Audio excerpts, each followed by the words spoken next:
Assalamualaikum warahmatullahi wabarakatuh. Alhamdulillah, mudah-mudahan kita selalu berada dalam lindungan Allah Subhanahu wa Ta'ala.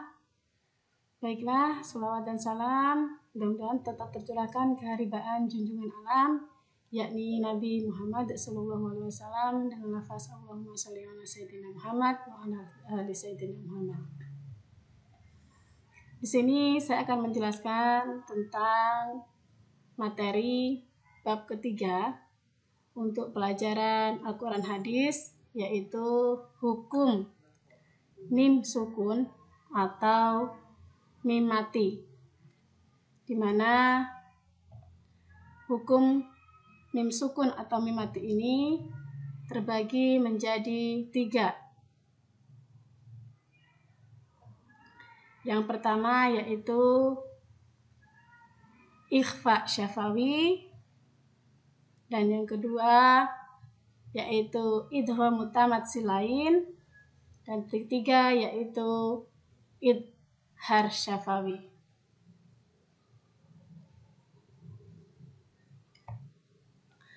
Baiklah, selanjutnya saya tampilkan tentang pembagian daripada hukum mim sukun atau mim mati, di mana di sini sudah saya buatkan peta konsepnya dari ikhfa syafawi, idgham mutamatsilain, dan idhar syafawi. Huruf ikhfa syafawi di sini sudah dijelaskan. Nanti kita akan bahas di slide berikutnya. Yang pertama yaitu ikhfa syafawi. Ikhfa syafawi secara harfiah memiliki arti ikhfa yang berarti menyembunyikan atau menyamarkan. Sedangkan syafawi memiliki arti yaitu bibir. Dengan demikian, ikhfa syafawi berarti menyamarkan bacaan di bibir. Kemudian menurut Marzuki dan Sun Khairul Ummah dalam bukunya yaitu Dasar-Dasar Ilmu Tajwid, posisi bibir ketika melafalkan ikhfa syafawi tidak tertutup rapat. Ini agar dapat menyamarkan huruf mim sukun disertai dengan gunnah atau dengungan. Kapan suatu bacaan itu dihukumi atau diberi hukum ikhfa syafawi? Yaitu kita lihat sebab dinamakan ikhfa syafawi ketika terjadi suatu huruf mim sukun atau mim mati bertemu dengan huruf ikhfa syafawi yaitu huruf ba.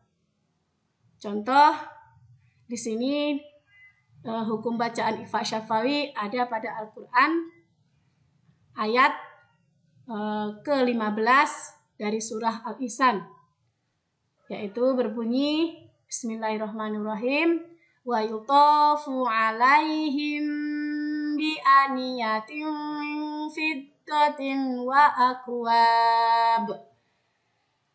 Huruf ikhfa syafawi di sini kita ketahui yaitu pada alaihim bi aniyatin. Nah, inilah ada mim sukun atau mim mati yang bertemu dengan huruf ba. Hukum membaca ikhfa syafawi adalah dengan menyamarkan atau menyembunyikan huruf mim. Jadi membacanya saya ulangi, wa yutafu alaihim bi aniyatin min fiddatin wa akwab.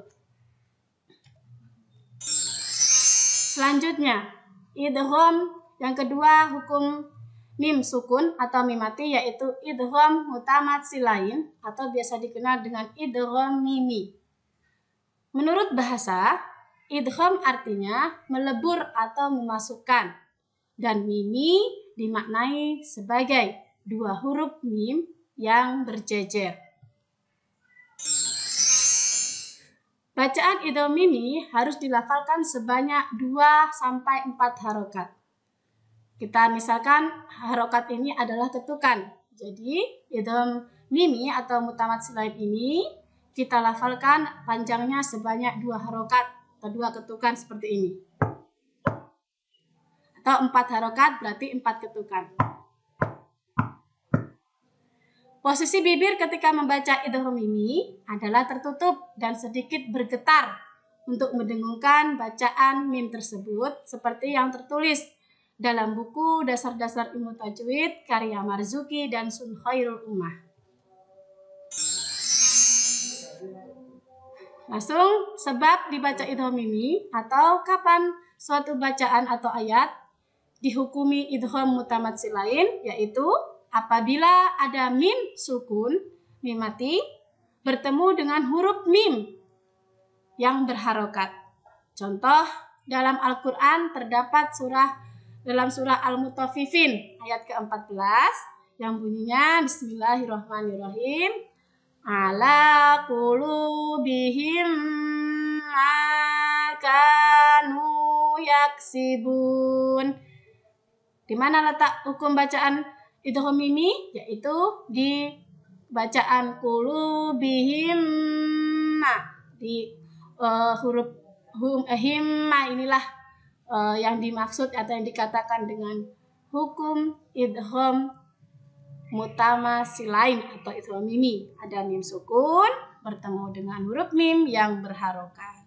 Cara membacanya adalah dengan meleburkan 2 bunyi mim tersebut disertai dengan dengungan dan wajib memasukkan huruf mim pertama ke huruf mim yang kedua. Saya ulangi cara membaca idgham mimi. Ala qulubihim ma kanu yaksibun. Selanjutnya yang ketiga yaitu idhar syafawi. Idhar berarti terang atau jelas atau tidak berdengung. Sedangkan syafawi yaitu bibir. Sebab huruf hijaiyah mim makhrajil huruf yaitu bertemunya 2 bibir di bagian bawah dan bibir bagian atas.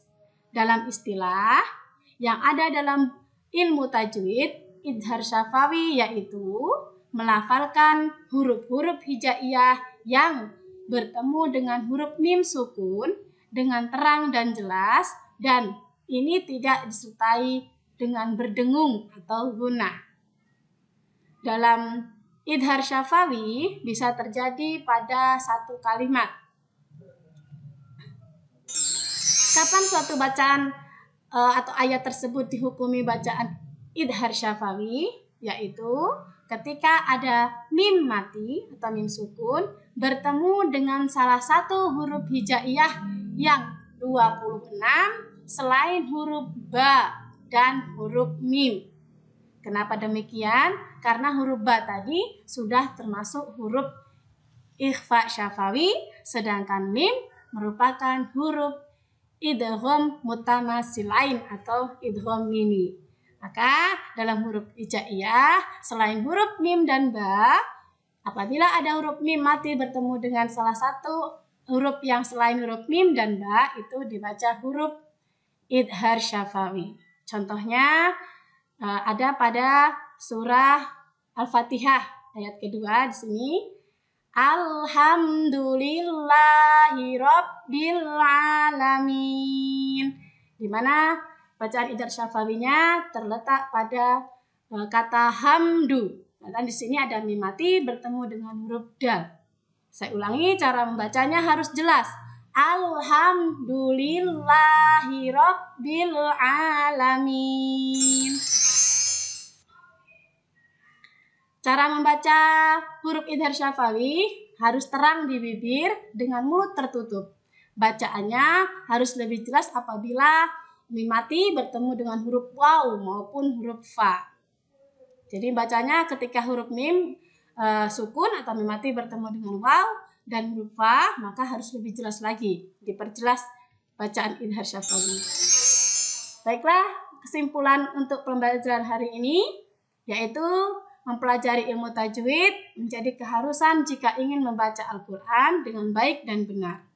Kita harus jujur terhadap diri sendiri jika kita belum menguasai ilmu tajwid, karena dikhawatirkan apabila kita membaca Al-Quran tanpa didasari atau tanpa paham akan ilmu tajwid, dikhawatirkan makna yang kita ucapkan dalam membaca Al-Quran tersebut jadi keliru ataupun salah.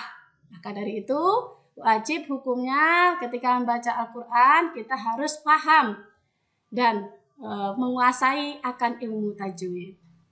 Di dalam ilmu tajwid banyak sekali hukum-hukumnya. Salah satunya hukum mim mati atau mim sukun yang terbagi menjadi 3 macam, yaitu ikhfa syafawi, idgham mimi atau idgham mutamatsilain, dan idhar syafawi. Ikhfa syafawi yaitu jika ada huruf mim sukun bertemu dengan huruf ba, bacanya harus samar-samar.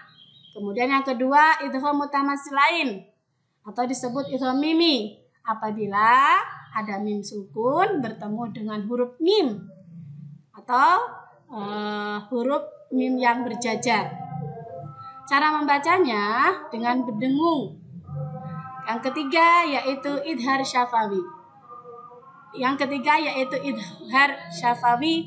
Kemudian dalam idhar syafawi ini apabila ada huruf mim sukun atau mim mati bertemu dengan huruf hijaiyah, salah satunya yang ada 26 selain huruf mim dan huruf ba. Selain huruf mim dan ba, huruf mim yang bertemu dengan salah satu huruf yang saya sebutkan tadi, mim dan ba, maka semuanya dibaca idhar syafawi. Cara membacanya harus jelas, mulut harus tertutup. Tidak boleh kita didengungkan ataupun disamarkan. Itulah tadi video pembelajaran saya tentang hukum mim sukun atau mim mati. Mudah-mudahan dapat sahabat pahami baik dari awal sampai akhir. Apabila saya ada kekurangan, saya mohon maaf. Saya akhiri. Wabillahi taufiq wal hidayah. Wassalamualaikum warahmatullahi wabarakatuh. Terima kasih.